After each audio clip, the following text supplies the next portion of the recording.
So today we're going to talk a bit about the AccuForce force meter, what it is, why you need it, and how to utilize it.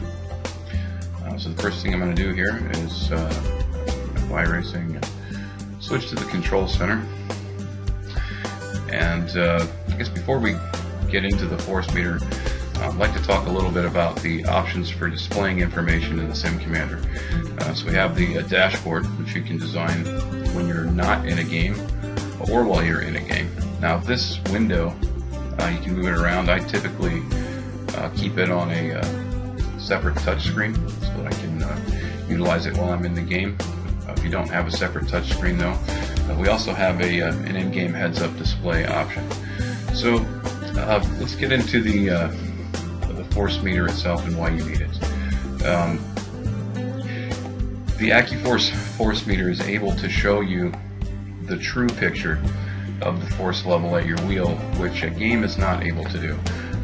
A game only knows what forces it's asking of the wheel. What it doesn't know is how much of the motor's total torque is being utilized for things like dampening, friction, and inertia. Some of these are very dynamic circumstances. They can use a fair amount of torque from time to time, depending on the circumstances. So we wanted to have a torque meter that actually gave you the true picture, so that you understood your true situation about clipping. So let's just get right into it here, and we'll switch into the dashboard's design view, and we'll add a bar gauge. And I'll go ahead and drag this over here and resize it.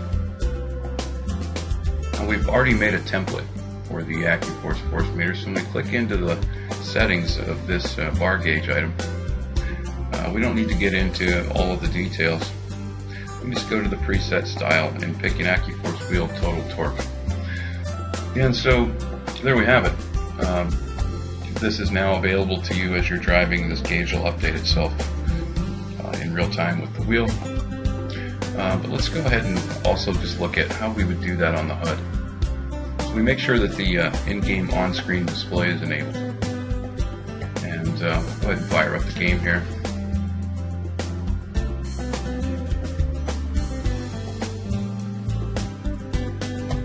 And you see we get the little Simxperience notice that lets us know that the heads-up display system is operating and how to use it. In case you missed the instruction, it just says move your mouse to the bottom of the screen and click. And so when we move the mouse to the bottom of the screen, we get the red bar. Click here, and we'll go to the heads-up display section.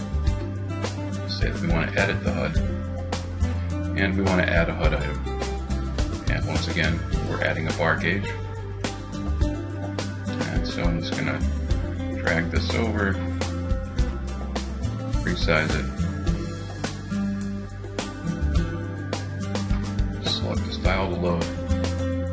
Again, AccuForce wheel total torque.